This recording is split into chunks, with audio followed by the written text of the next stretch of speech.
وفي إطار الجهود الأمنية الهادفة لإعادة فرض الشرعية وسيادة القانون، كان لمديرية أمن الإسماعيلية دور في تفعيل التواجد الأمني ودعم جهود الأمن الجنائي لضبط كافة صور الخروج عن الشرعية وفرض الأمن بربوع الإقليم.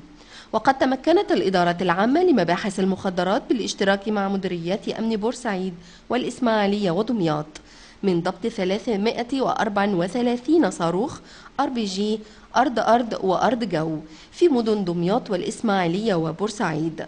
وتشير الوقائع لاستغلال المهربين لتجمهر وقع أثناء مباراة لكرة القدم وانشغال المواطنين بالمباراة وقاموا بمحاولتهم لتهريب الأسلحة.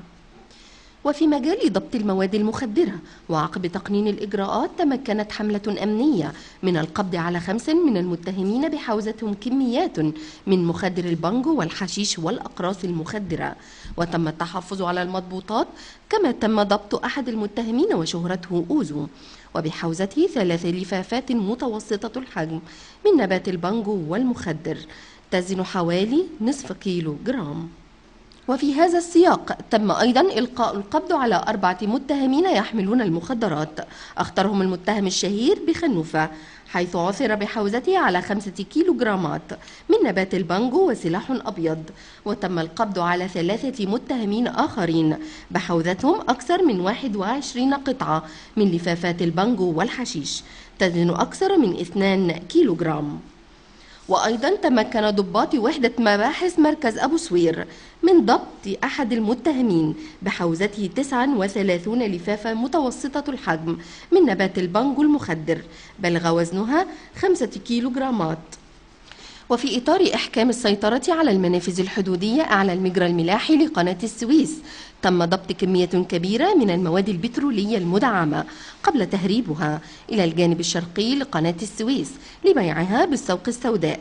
وبعد الفحص تبين أن السيارة محملة بأكثر من 55 طنا، منها 25 طن بنزين و30 طن سولار، وذلك بدون تصريح من الجهات المختصة أو مستند يثبت شرعية حيازة هذه الكميات المضبوطة.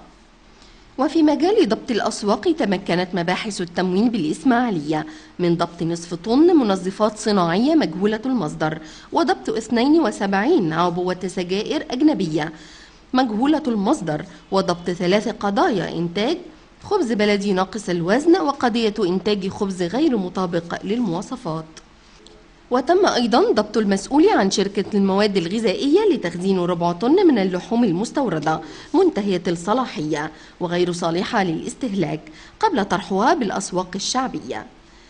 كما شملت الجهود الأمنية ضبط بعض الهاربين من تنفيذ أحكام قضائية، ومن بينهم أحد المتهمين بمركز القنطرة غرب الصادر ضده حكما بالإعدام لاتهامه في جريمة القتل العمد. يعتبر الأمن حاجة أساسية للمواطنين، كما هو ضرورة من ضرورات بناء وتطوير المجتمع، فعودة المهام الشرطية لكي تعود عجلة الإنتاج للعمل ليتحقق الاستقرار للمجتمع ويشعر المواطنون بالأمن والأمان. من الإسماعيلية رحاب الطاهر لأخبار القناة.